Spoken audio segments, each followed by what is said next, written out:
Səhv qaldı danışmışlar, bizi belə oturmuşlar, yayın olarsa.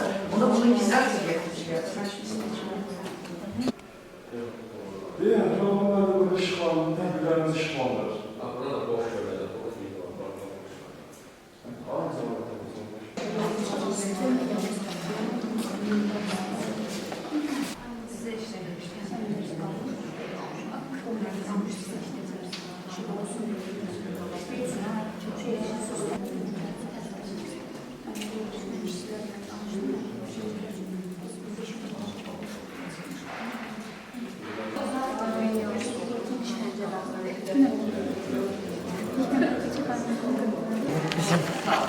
bukletlerimiz de dağıldı, kitapçalardı. 21. əsrin qadınları bu İsmail rayonunda qəbul keçirilir. Bu köylüklər 5 əvvəl köylüklərdir. Reklam karakterli geləcək. 3, 4,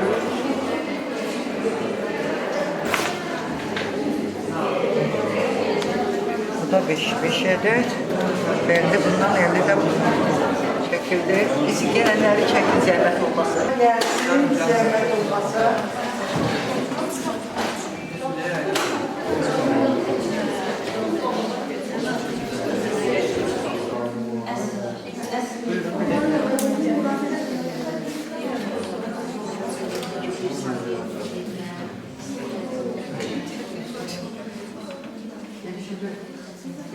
Hanım siz de bakın da.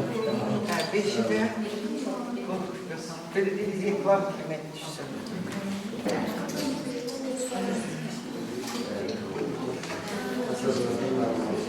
Hanımlarımızın, aracımızdır. Gelen qonaqlarımızı sizin adınızdan, rayon rəhbəriyyətindən salamlayıram və çox gözəl bir mövzu ilə gəliblər. Bu dəfəki QDT-imizin maarifləndirmə tədbirinin mövzusu qurbanların səsidir. Əslində, hal-hazırki dövrdə çox təəssüf ki, qurbanlarımız və qurban edilənlərimiz həddindən artıq çoxdur. Maarifləndirməyə, bilgili olmağa çox ehtiyacımız var. Burada qadınlar yazılıb, 21-ci əsrin qadınların bağlı olan qeydimizdir. Bilirsiniz, qurban olan və qurban edilən tək qadınlar deyil, ümumi cəmiyyətimizin bəlasıdır. Bura uşaqlar da aiddir, bizim kişilərimiz də aiddir. İstənilən qurumda, istənilən, necə deyək, vaxt, istənilən mövzuda aldatma və aldanılma olur. Bu qaçılmazdır. Amma hal-hazırki mövzumuz qurbanların səsi, bu bizim qurban edilən qadınlarımızın səsidir. Bizim qonağım Mahirə xanımdır, Daxili İşlər Nazirə Emin bəydir.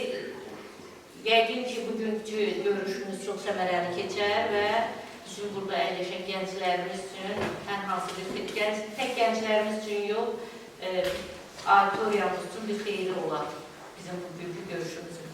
Buyurun, Mahirə xanım. İlk öncə hər birinizi salamlayıram. Gözəl İsmail'in orada da gələndə bir zövq aldım. Gözəl yolları, ölkə başçımıza, Cənab İlham Əliyevə təşəkkür edirik və bu gözəl sizə yolların çəkilməsində zəhməti keçən icra hakimiyyətinə təşəkkür edirik ki, orada da biz çox rahat şəkildə gəldik, çatdıq. Bu bizə zövq verdi. Və qeyd edim ki, mən 21-ci əsrin qadınları İctimai Birliyinin sədri Mahirə Hüseynova bu layihəni Azərbaycan Respublikasının qeyri-hökumət təşkilatlarına dövlət dəstəyi, agentinin maliyyə dəstəyi ilə Qurbanların Səsi adlı layihə həyata keçirdirəm və bu layihə bugün bizim Daxili İşlər Nazirliyinin İnsan Alverine qarşı mübarizə baş idarəsinin əməkdaşı, hörmətli polis polkovnik leytenantı Emin Əsadov bugün burada iştirak edirik.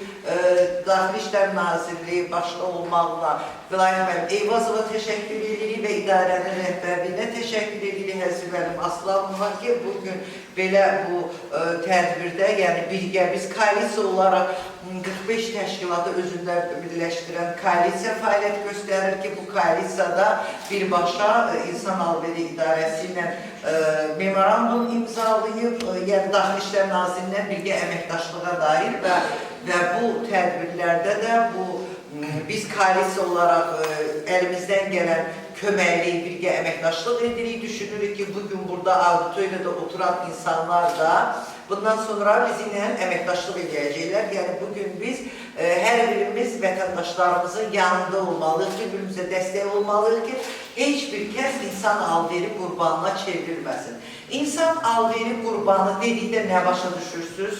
Auditoriya zəhmət olmasa çəkin. Auditoriya bir sual verdiyi insan alveri nədir? Yəni, bugün görürsünüz ki, bunu maarifləndirməyə çox böyük ehtiyac var. Bəzən insan alveri deyəndə çox anlaşılmır da, bəzən insanlar bunu bilmirlər, insan alveri dedikdə nədir? İnsan alveri nədir? İnsan alveri, əməyin istismarı, orqanların transplantasiya, yəni, mən bu xeytlər paylayacağım və o genişdə sizinlə bu barədə söhbət edəcəyik. Bəzən o yaşlı insanlar da, bəzən yaşlı gəlmən özümdə yaşlı. Bəzən tora kimlər düşür ən əsası. Bu bir balaca çətin vəzi imkan baxımından rahat həyat tərzi sürüb yaşamaq şərtindən bax. İndi hal-hazırda insanları insan qurbana çevirməyə ən asan yolları nədir? Hamınız sosial şəbəkələrdəsiniz. Yaşından, başından asılı olmayaraq bütün günü hamımız sosial şəbəkələrdədir. Bugün ən rahat yolu, əvvəllər əziyyət çəkə bilərsə, insanların iş yerlərinə, digər yerlərə gedib insanları tələyə salırdılarsa, dələduzlar oturub rahat evində, qarşısında çay, iş adı altında, sevgi adı altında, ailə qurmaq adı altında yazışaraq insanları manipulyasiya edib tora saldıqdan sonra qurbana çevirirlər. Necə olur bu? Xarici ölkələrə apararaq, yaxşı iş vəd edərək. Məsələn, tutaq ki, mən alıram 500-800 nə qədəsə maaş, elementarda, burada hər kim nə qədəsə. Kimə 5000 maaş versə, bundan imtina eləyəcək. Var mı belə adam? Doğrudur. İnsanları yüksək maaşla şirlikləndirərək, aldadaraq, xarici ölkələrə aparılır və qurbana çevrilir. Qurbana necə çevrilir? İnsanlar, kontaktlar, telefonları əllərindən alır, kapalı yerdə saxlanılır, cinsi istismara məruz qalınır. Elə insan orqanları belə tökülənə qədər bu insan 24 saat bu cinsi istismara məruz qalır. Yəni, bugün bu bu ümumbəşəri bir problemdir. Əziz İsmayıllılar, bugün, yəni bu, bəlkə də sizə bu insan alveri qurbanı belə adi bir hal kimi belə gələr. Bugün, yəni insanları düşməmək üçün, yəni bilməlisiniz, nəyə bilmək lazımdır? İlk öncə, indi bu bizim hörmətli polkovnikdə Emin müəllim də sizə izah eləyəcək. Yəni Emin müəllim sırf o cinayətkarlarla, o proseslərdən sizə, hansısa bir faktla sizə izah eləyəcək. Yəni təbii ki, bu Azərbaycanda bu insan alveri qurbanları geç deyil. Bugün Daxili İşlər Naziri sistem o qədər güclü işləyir ki, insan alveri idarəsində. Yəni o cinayətkar bu tutanına qədər nə qədərsə qurbanlar çevrilmək olar da. Yəni biz nə etməliyik? Birgə əməkdaşlıq eləməliyik. Tutaq ki, kiminsə qohumu, bax bu yaxın biz bir qurban belə tədbirlərdə ümumiyyətlə yaxınlaşırlar bizə. Biri atam 6 ayda gedib işləməyə, ondan xəbər yoxdur.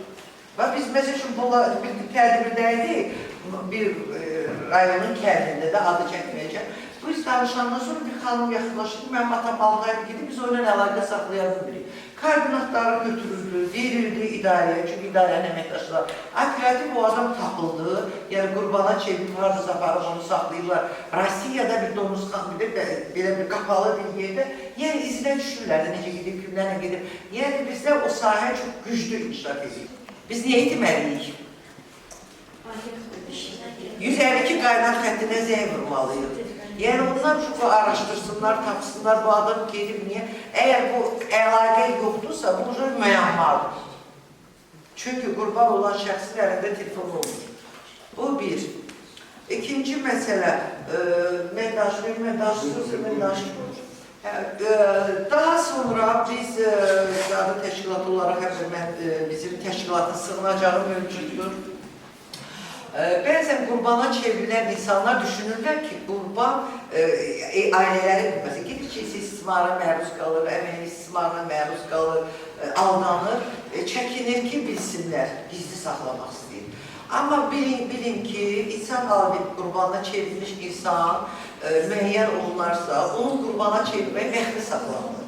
Və bunu heç kəs bilmir. Siz hamınız qeydiyyatdan keçdiniz?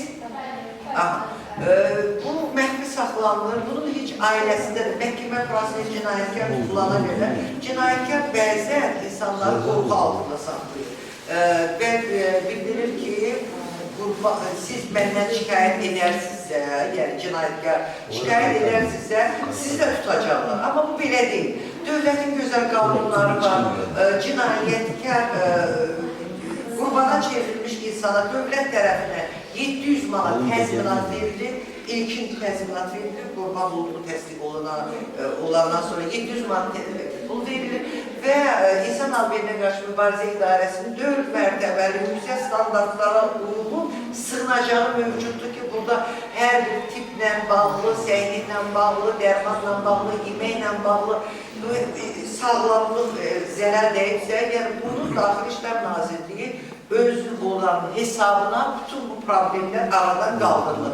Ve sonra yönlendirilir bizim sığınacaklara, rehabilitasiya, reintegrasiya, yani o sonra biz bununla məşğul oluruz ve hemen adamın yeniden adaptasiya olması için cəmiyyətə əlimizdən gələn köməkliyi edirik və onların işlə təmin olunmasında biz göndəririk bunları peşə təhsilinə, sonra hər bir sənəti öyrəndikdən sonra bunlar artıq işlə təmin olunmasına da yardımcı oluruq.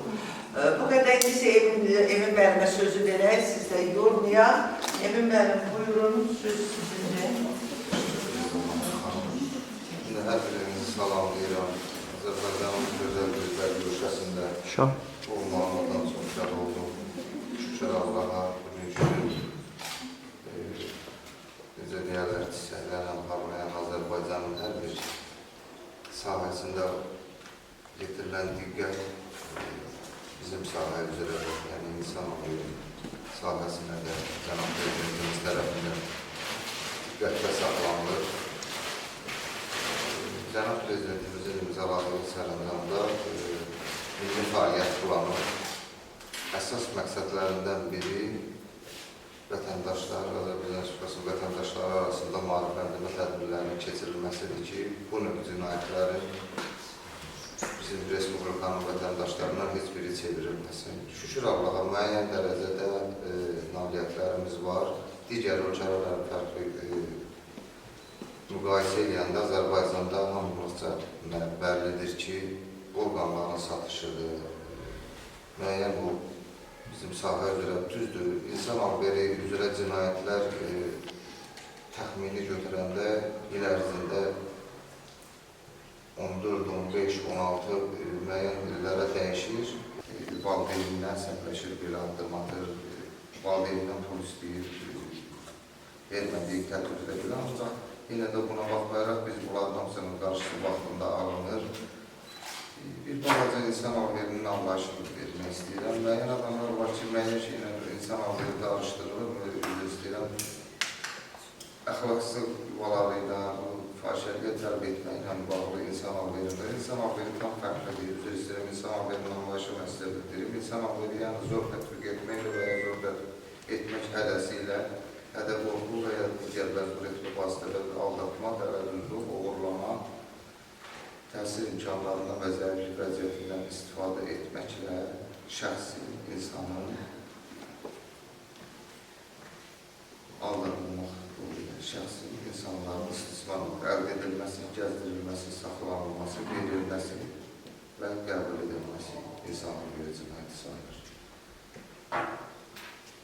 Bu növ cinayətlərin əsas qeydiyyatlarını qeyd elədik. Qurbanlarından çevrilən şəxslər mümkün məsələlərdən məlumat olmayan şəxslərdir ki, müəyyən vədlərlə onlara yüksək gəlirlərlə təqdim olunaraq onların xarici ölkələrə dəvət olunulacaqlıqda qeydiyyata alınmaq adı ilə sənədləri əllərindən alınır və müəyyənləri var ki, orada bilmir, tanımır, heç adam müraciət edə bilmir və insan haqqının cinayətinin qurbanına çevrilir və o həmin hərəkədə də onun müəyyən hədəf oldu gəlməklə, onun müəyyən videoları çəkilir, bu yolla və ya sizin qohum əqrabanıza bu məsələlər barədə məlumat verəcəyik, təhdidi ilə bu şəxslərə çevrilir.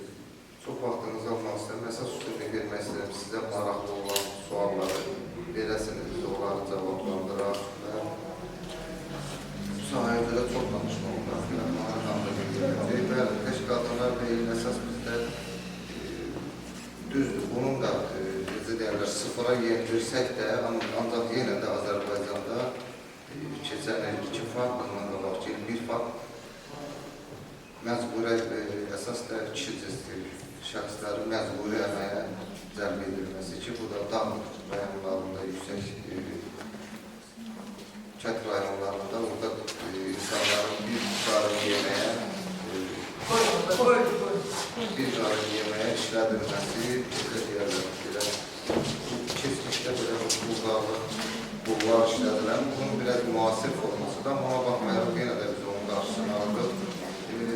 Burada sayımız az olsa da mən sizdən xahişim istəyəm, tələbim ki, bu danışılanları, bu tədbirdə qeyd olunanları ətrafınızdakı şəxslər arasında da siz də bir vətəndaş olaraq maarifləndirmə tədbiri kimi qeyd edib keçirdəsiniz və onlara da başa salasınız ki, şükür Allaha, yenə də deyirəm, Azərbaycanda hər sahəyə yüksək səviyyədə diqqət yetirilir.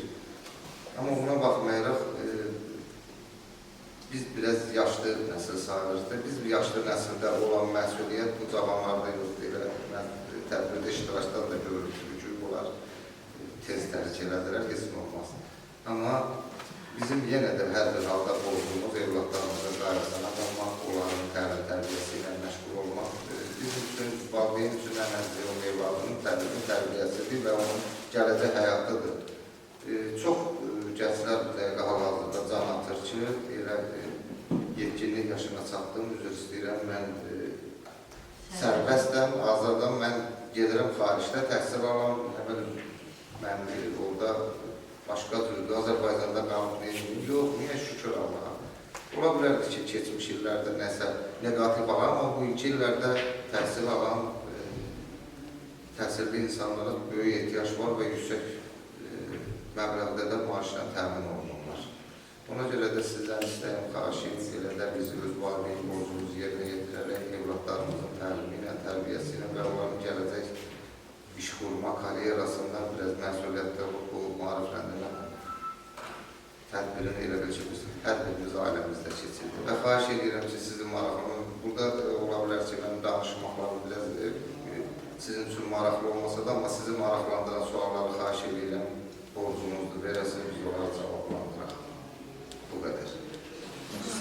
Emin müəllimə təşəkkür edirik. Orada da belə bir nəfəsə o qədər danışdım ki, Emin müəllimə bir yer qoymadım danışmağa. Demək, geniş məlumat verdi. Yəni, bunların gərgin, bugün bilirsiniz ki, bu idarə, insan almayla qarşı mübarizə baş idarənin gərgin ki, məlumatlısınız. Onların statistikası var, il ərzində nə qədər qurban, nə qədər cinayətkarlar tutulur və çox peşəkar insanlar burada fəaliyyət göstərir. Buna baxmayaraq, bugün aktuallığı olduğu üçün onların bu qədər işlərinin çox gərgin bir vaxtında Gülər xanım. Bunlar bugün gəliblər ki, İsmayılı şəhərində kiminsə nəsə problemi varsa, fərdi şəkildə yaxınlaşıb deyə bilər. Bəzən insan çəkinir, bir yerdə deyə bilmir. Bu gəlib sizi dinləməyə, ayrı-ayrılıqda kimin neysə tanıdığı, bildiyi, belə təhlükə hiss elədiyi hər hansı bir məsələ varsa, siz Emin müəllimə yaxınlaşıb danışa bilərsiniz. Buradan Bakıya getməyə, sizə əziyyət olmasın deyə, bəs Emin müəllim özü şəxsən bura gəlir. Çünki auditoriyadan bəzən olanda bir 50 iştirakçının hərəsinin də bir çevrəsində bir 5-10 nəfər qohumu tanışı olanda bu gəlir çıxır hardasa 250 min edir. Ən azı 250 minin arasında hardasa gedib səsi sorağı çıxmayan qohumu varsa bu haqda bir məlumat verə bilər ki, bunun qarşısını alınsın, ortadan bu problem çözülsün. Yəni bunlar araşdıracaqlar, tapacaqlar, nə problem varsa həll edəcəklər. İkinci mərtəbə bizim sığınacağımız mövcuddur, qadınlarla bağlı. Əgər sizə hüquqi xidmət təmənnasız lazım olarsa, bizim təşkilat hüquqi xidmət, psixoloji xidmət yardımcı olur özümüzün il ərzində. Baxmayaraq ki, layihəmiz bir müəyyən müddətəli bu 3 aylıq, 4 aylıq çərçivəsində olur. Amma biz hər zaman qadınlarımızın yanındayıq, qadınlarımızın problemləri nə varsa yanındayıq. Xanım nəsə başını silkəlir, hansısa problemimiz olub, dəstək olan olmuyor mu sizə xanım? Yox. Olmuyor. Buyurun problemimizi deyin, bəlkə biz sizə dəstək. Olduk tam. Yox, niyə deyim də? Biz Problem yox. Mağaralarla qeyd elədi, fərdi qaydada da olar. Ola bilər ki, ictimai içində siz fərdi qaydada bizim borcumuzdur. Sizlə bərabər sizin yanınıza gəlib, sizin işinizi yüngülləşdirib, sizin müraciətinizi qulaq asıb həll eləməklə bağlı bərabər öz işimizi də asadlaşdırırıq ki, bu gələcəkdə bu cinayət baş versə, bəli, mən yenə də gecə-gündüz bunu da anlatacağım. Amma burada olub elə sizi dinləyib, fərdi qaydada probleminizi deyim. Ola bilər ki, elə adama demişsiniz probleminizi, onun sahəsi olmuyor, onun anlayışı olmuyor. Amma mənim sahəmsə, mənim anlayışım varsa, burada mən ona sizə borcumdur kömək eləmək. Adı çəkilən sahə üzrə nə problemimiz varsa müraciət edin. Bəzən anlar ki, var, onlar məqsədli surətdə Azərbaycan əleyhinə təbii ki, onlar harcısı xaricdən kimlərdənsə pul alırlar, danışırlar. İnan Azərbaycan kimi gözəl ölkə yoxdur. Xaricin çox bir ölkəsində oluram, kənardan ora bizə gözəl görsənir. Buradan gedənlər, burada birisi necə yaşayırlar. Belə o şiteldə, o vaxtı keçmiş qidalarla təmin olunur, 5 manat ağızlarına belə itpaya atırlar, onunla dolanırlar, Azərbaycanı tərəf bölürlər. Azərbaycanda, Azərbaycan kimi ölkədə, sərbəst yaşayırıq, qorxusuz, hürküsüz yaşayırsınız, evinizdən qorxa-qorxa çıxırsınız, yoxsa çıxmırsınız. Sərbəst yaşayırsınız da. Görürsünüz, bugün sizin yaşadığınız rayonunda yol gedə-gedə kimsə başınıza vurmur ki. Yəni görürsünüz, qayda, qanun. Birinci rayonun başçısı, ikinci də buranın polis rəisi. Necə burada əmin-amanlıqdır. O cümlədə Respublikamızın hər tərəfində. Burada əmin-amanlıq bu böyük bir şeydir. Təsəvvür bu böyük bir şeydir. İstər sənədlərimiz mövzudan çıxır, amma hamı bunu bilməlidir ki, yalandan insanları yönləndirməyə, yalandan insanları... Bax, elə o həmən onu qeyd edin, yanından ki, bu xarici tutanlar var, yəni bu haransa öz alımı məhsuludur ki, yəni bunlar pula görə hər şeyi qalır. Vətəni satan adamla durub vətəndaşı satmayacaq, təsəvvür edin. Ona görə ehtiyatlı olmaq lazımdır. Sosial şəbəkələrdən evladlarımızı maarifləndirin ki, orada tanımadığı adamlarla əlaqə qurmasınlar. Sizə paylayacaqsınız, siz oxuyacaqsınız, ətrafdakılara da verəcəksiniz ki, maariflənsinlər ki, bu necə ola bilər, tora salsınlar. Əsasən, bakın, mesela Emin müəllim o 150'dən oturduğumuz yerdə danışın Emin müəllim. 150 aparır bizi, o bizdə tutmuşuz. Necə o deyilsə 150 nəfər hamısı sevirəm mesajı. Eyni vaxtda. Yəni bu Emin müəllimdən epizodu danışsın, baxın görün.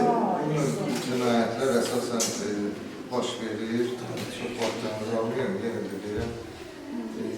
Sual varsa verin sualları, bu biraz narahatlara xanımlar. Suallar varsa verin sualları. 30 yakın. Yani həqiqətən də müharibətlənməyə. Bax burada, mesela siz hamınız alırsınız, 500-400 maaş alırsınız, haradasa nəsə alırsınız. İnanın bu layihə üçün, məsəl üçün, elə bir cüzi, hamı belə fikirləşir ki, bu layihədə böyük pullar var, nələr var. Biz il boyu təmənnasız işləyirik. İnsanlara bax, gedirik, belə maarifləndiririk, şey deyirik, məsəl üçün, belə maarifləndirici bukletlər paylayırıq ki, insanlar qurbana çevrilməsinlər. Məqsəd budur.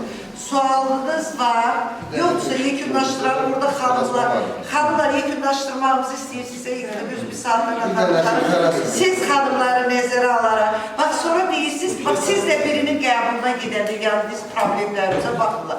Onlar bizim o da bunu istidən elə belə eləyir, sizə belə əhəmiyyət vermir. Necə ki sizin üçün maraqsızdır, tələsirsiniz. Biz oradan bura, bu insanın bu dəqiqə, o boyda işləri var, o qoyub gəlib ki, məhz burada sizin əgər probleminiz varsa onu həll edəsiniz. Bu insan...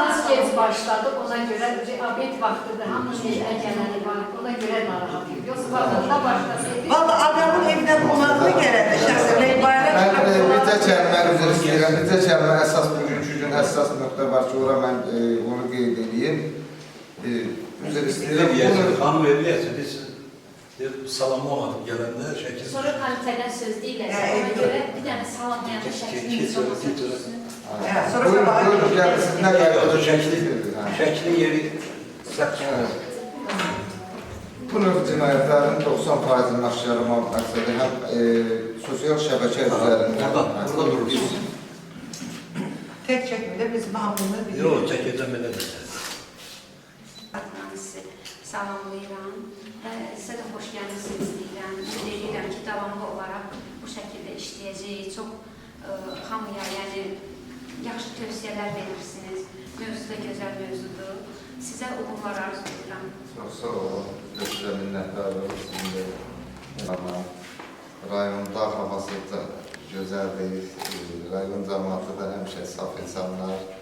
Allah hər birimizi qorusun. Allah belə pis işlərdən bizi qorusun. Əsas da evlatlarımızı, əsas da balalarımızı. Bir də xahişim, necə deyərlər, heç bir orqan işçisi yox, elə bir haberimizi, bir qardaşı kimi bu sosial şəbəkələrə nəzarət edeyim. Bu dəqiqə aktiv olduğu bu dəqiqə tələzuzlar müəyyən kart vasitəsilə 5 manat insanların pulları. Bu öz günahımızdır.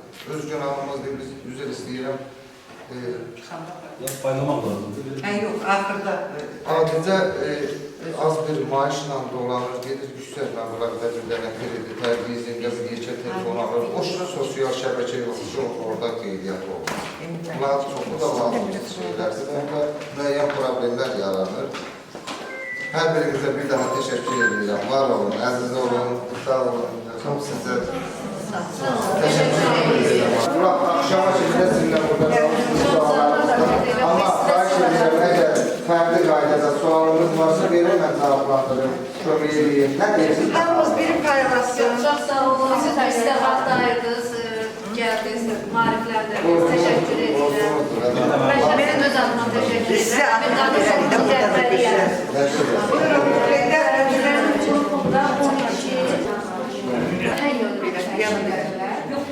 Buyurun, demək, bunları siz o yarısına mən payladım. Bu kitablardır, bu da yerdə qalan bukletlərdir. Siz bunu yerdə qalanları paylayarsınız. İnşallah. Təşəkkür ederim.